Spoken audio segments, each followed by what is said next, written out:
I don't think we can really talk about that now, but we need to talk about it. That is why you cannot become a president, really. Mahina ka eh. Correct me if I'm wrong. Bumaha at bumagyo ng biyaya dito sa ikalawang distrito ng ating lalawigan. Kasi wala naman pong accountability na nangyayari magmula noon hanggang ngayon Kaya true enough, dahil sinabi nga ni Inday Sara na hanggang number 2 lang, walang number 1. Kasi nga, weak ang inyong presidenteng bangag. What's up mga kababayan, News That Matters here. Kamusta po kayo mga kababayan? Muli nagbabalik po tayo dito sa manit-ninit na balita, no? Nang dahil sa bagyo unti-unting nanghihina itong si Bongbong Marcos mga kababayan sa kung paano niya susolusyonan itong mga bayan na nasalanta ng bagyo, no? Na kung saan ay kanyang winika na walang budget di umano ang Office of the President pagdating dito. Naku naman po, dagdag pa rito mga kababayan ng tinanong ng mga reporters sa kung anong nangyari sa flood control project nito, ayaw niya na di umano itong pag-usapan. Ako naman po. Ating pasadahin to mga kababayan. Sir, about the flood control project, kumusta po yung situation? I don't think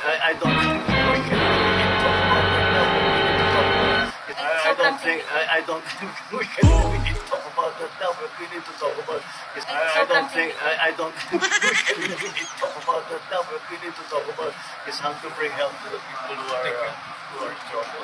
Rinig nyo yun mga kababayan. I don't want to talk about it. Diyos ko po. Sabay ngisi, sabay ngiwi, sabay layas. Grabe ka talaga, BBM. The best president ka talaga para sa amin. Top 1 sa kabangagan, di umano. Hay nako. At ito pa mga kababayan, iba talaga kapag Duterte, no, ang kumilos pagdating ng sakuna. Na kung itong si Bongbong Marcos, kumikilos kapag nandyan na ang bagyo, kapag ranas na ang trahedya ng mga ordinaryong mamamayan, pues ibahin nyo itong si FPRRD, no, na 3 to 4 days bago magsalanta ang bagyo, nakaredy na ang mga supplies at paghahanda ng gobyerno nang malingap ng maayos ang mga ordinaryong mamamayan. Nadagdag pa rito mga kababayan, may naka-allocate na agad na 1 billion pesos na pondo kapag may bagyo sa panahon ni Tatay Digong. Ngunit dito kay Bongbong Marcos, walang budget di umano. Pero sa pagpupulburon at puro concern nito, handa na magwaldas ng pera. Na nasabi pa namang presidente, no, itong si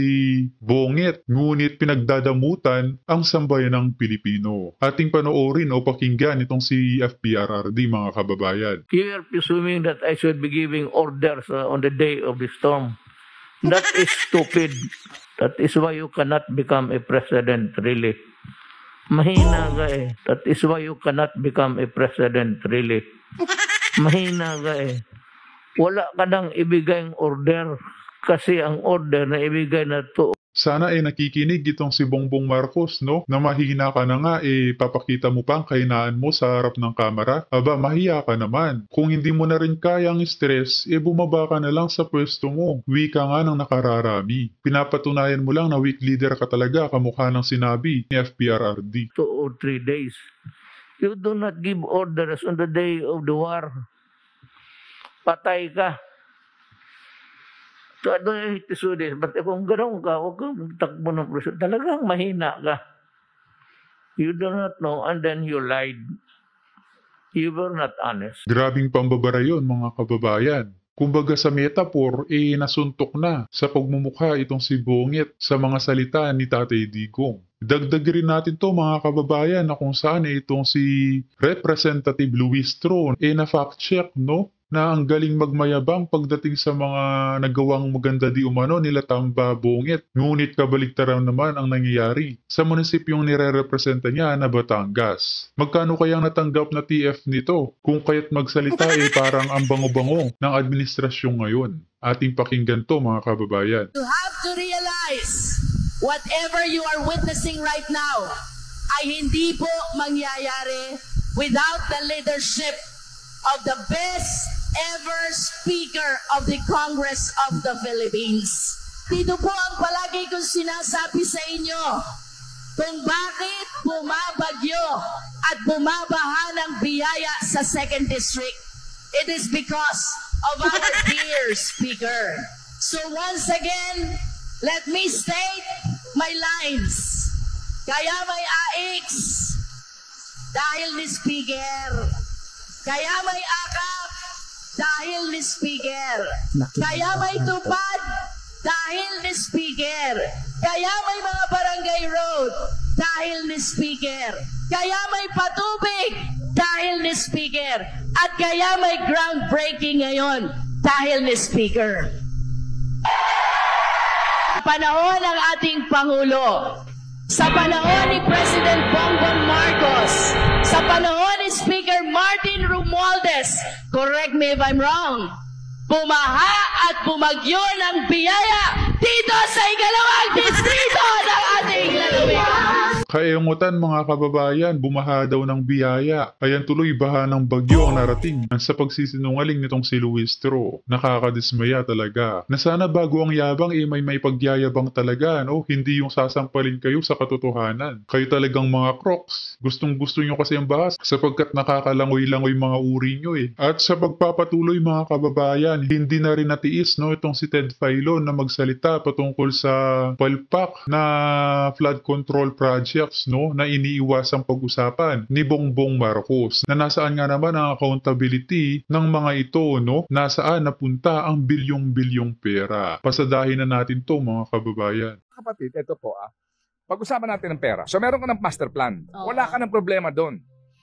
Ang bayan gumasta na po ng master plan. May gastos yan eh. May pag-aaral yan eh. Pera. Okay. Magkano ho ba ang pera na nailaan na so far dito nga po sa mga flood control projects na ito? For last year, mga kapatid, ang binabanggit nila dyan, 2024 budget, magkano?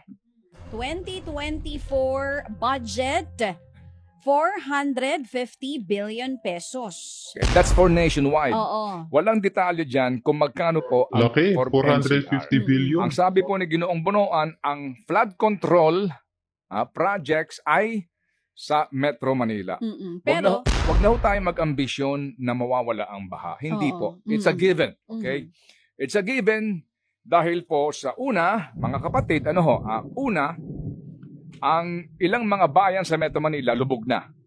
Tumataas po ang tubig sa dagat, lubog na po ang ilang mga bayan, at talaga po may mga bayan, Navotas, Malabon, yan ho yan. Yan Malolos na yan, Hagonoy na yan.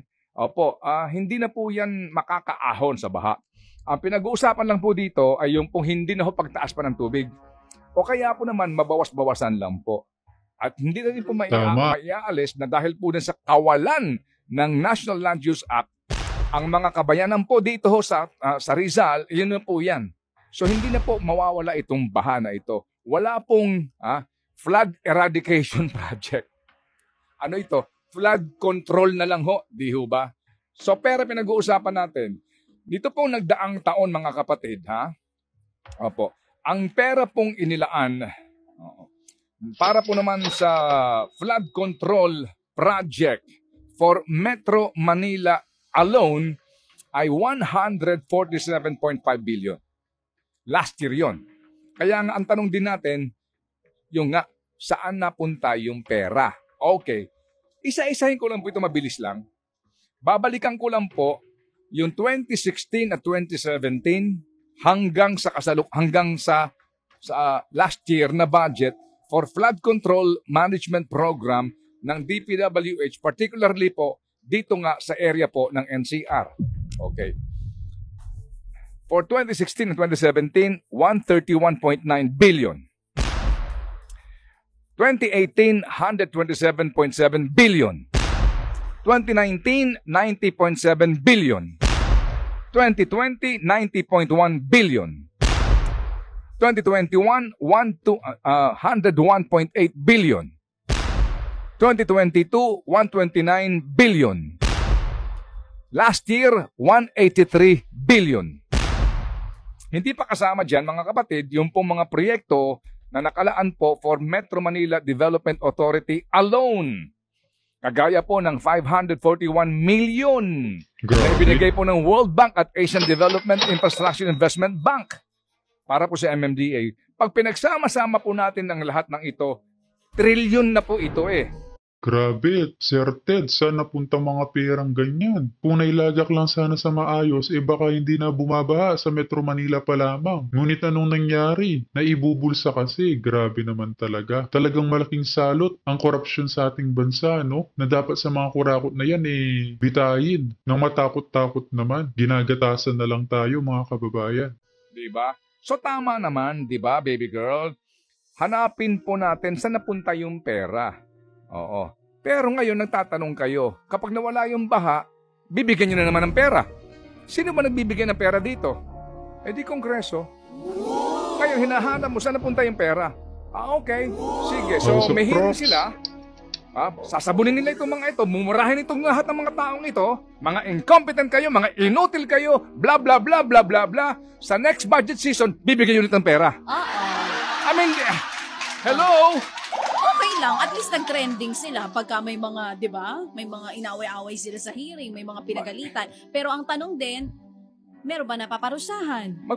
Magpakatotoo po tayo dito, di ba? Kaya sigurado yan, may congressman mag-iimbestiga. Senador, mag-iimbestiga. Lalo na po itong mga re-electionista ngayon. Mag-iingay. Alright. At yung mga gusto pong maging mas pogi pa. So definitely po, makakapanood na naman tayo ng malaking sarswela. Ay, sinabi mo. Kasi wala naman pong accountability na nangyayari magmula noon hanggang ngayon Pagagalitan nila, mumurahin nila, katakot-takot at panghihiya, pero bibigyan pa rin po ng pera sa next budget season. Wala namang taon na ninyo binigyan ng pera yan Oo. Pero bago ho ninyo bigyan ng pera, kayo ba nagtanong ano na nagawa mo? Ted Filon at DJ Chacha ngayon nasa Radyo 5. At yun na nga mga kababayan, nagiging cycle na lang talaga yung mga paghihirap na ginagawa ng mga pulpul na kongreso na yan, no? Na napakakurakot talaga nila mga kababayan, na parang mapapasabi ka na lang dun sa winika ni VP Sara na ang sarap putulan ng mga ulo ng mga ito at itapon ng bangkay sa West Philippine Sea. Hay nako. At dito naman mga kababayan ating pakinggan, no, si Madam Maharlika na kanyang winika na tila ang kalamidad ang magpapatalsik dito kay Bongbong Marcos sapagkat kitang-kita sa mukha ni BBM kung gaano ka-stress ito, no? At hindi na kinakaya ang mga nangyayari. Nasa bibig niya mismo nang galing na wala siyang magagawa bilang presidente kundi palipasan na lang ito ng panahon. Grabe naman talaga. Ang tapang-tapang mga hamon ng giyera sa China. May pa-act of war pronouncement pa. Ngunit dito pa lang sa Bogyong Christine, natataranta na mga kababayan, hindi na alam ang gagawin. Buong Pilipinas na yung nangyayari. So, buong Pilipinas na casualties, halos kayong lahat dahil dito sa pagbaha at paghagupit ng kalamidad na kung saan sana ito ay mapipigilan kung ang gobyerno ninyo, ang presidente ninyo ay marunong mamuno. Which is sabi nga ni Inday Sara, Vice President Sara Duterte, hindi marunong maging presidente o hindi marunong mamuno o hindi fit ang inyong presidente kasi nga naman addictus, benedictus at bangag. Sa gantong mga krisis, mga palangga, mga kalamidad nga, 'di ba? Sabi ko sa inyo kagabi, pinaghahandaan ito.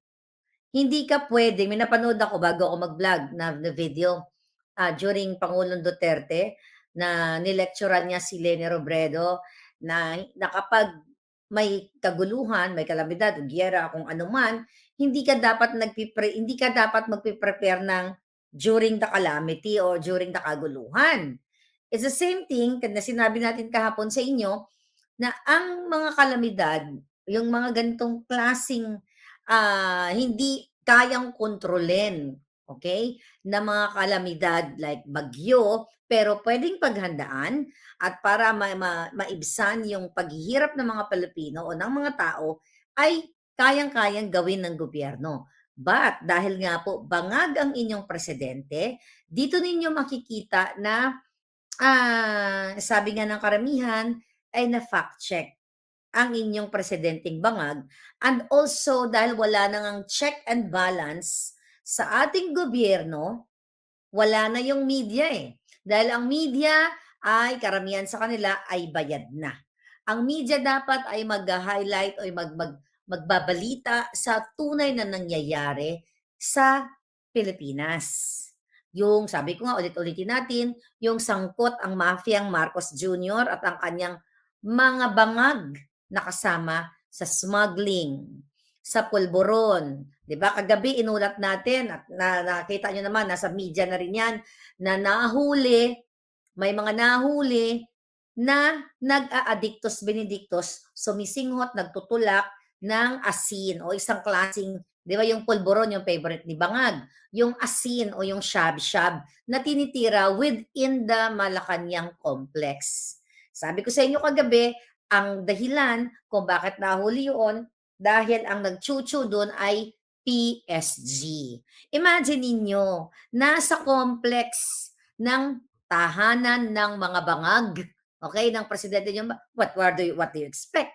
Bangag ang presidente. So, rampant ang pagtira ng mga ipinagbabawal na pulburon o shab-shab ika nga. So, ngayon, dito talagang nachi-check and balance o na-fact check ang inyong bangag na presidente, ang kanyang mga alipores, ang kanyang mga gabinete na alam naman na after magpa-picture-picture ng bangag na kunyari bisi-bisihan at hindi na natin kayang kontrolin, itong gantong mga... Wika nga ng taong bayan, Madam Maharlika, mas nauuna pa ang papresko ng pamiting kaysa sa aksyon eh. Kumbaga sa nauuna pa ang puro plano, puro dada. Sana bago dumating ang bagyo, mga kababayan, naghanda na, gumawa na ng paraan itong si Bonget, ngunit hindi mga kababayan nagpabaya pa. Hinayaan niya na kung kailan dumapo na ang bagyo sa bansang Pilipinas, doon pa lang siya gumagawa ng paraan. Grabe pagkawik, kapabayaan bilang presidente ng bansang Pilipinas. Ngayon hindi alam ang gagawin. Mag-resign na lang po kayo. Klaseng kalamidad at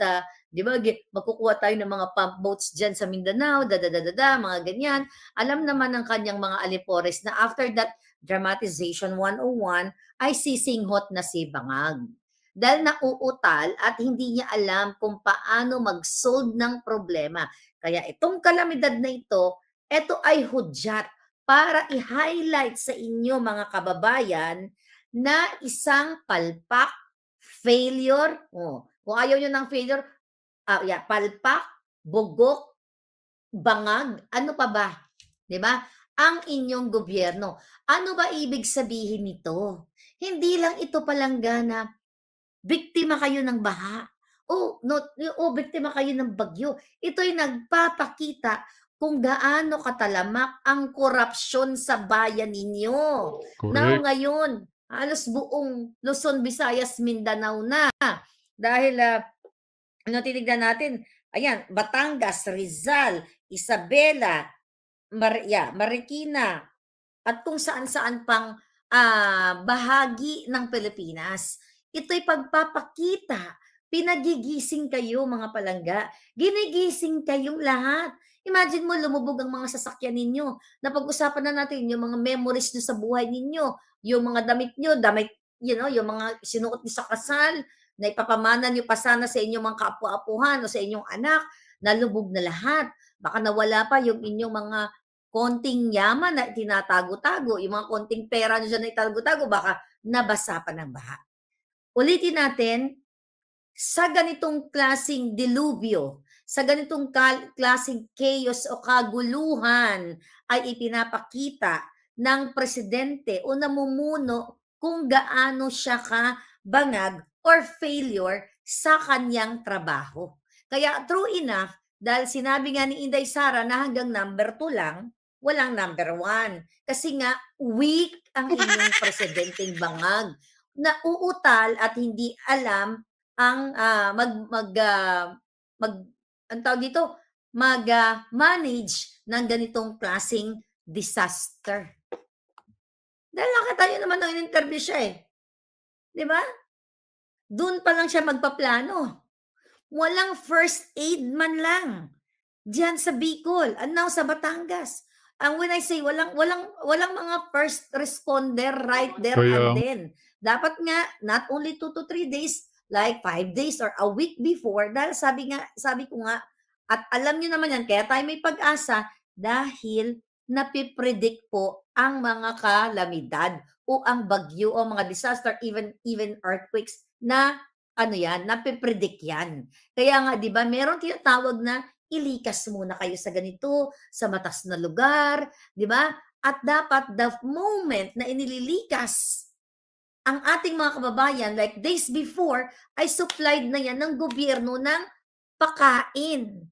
Sinusuplayan na yan mga kababayan ng kanilang mga kapangailangan, tubig, first aid, gamot. Dapat may doctors, nurses na dyan eh. May ambulansya na nakaredy. Pero dito sa ngayon, wala pong ganun. Sabi nga, ni isang bangka, walang bangka doon nung kasagsagan. Kaya nga nanawagan si Robredo, pero si Robredo hindi walang walang pag-aalsa na katulad dati ng panahon ni Pangulong Duterte. Kahit walang kakwenta-kwenta, nasaan ang Pangulo? May mga pa-hashtag sila. Pero ngayon wala silang hashtag. Kahit bangag na yung Pangulo nila, kahit na fact check na, nakita na mahina, hindi lang ang jutak ni bangag, kundi wala talaga siyang pagmamahal sa taong bayan, wala siyang pagmamahal sa inyo lahat dahil pinababayaan niya kayong maging or malubog sa baha.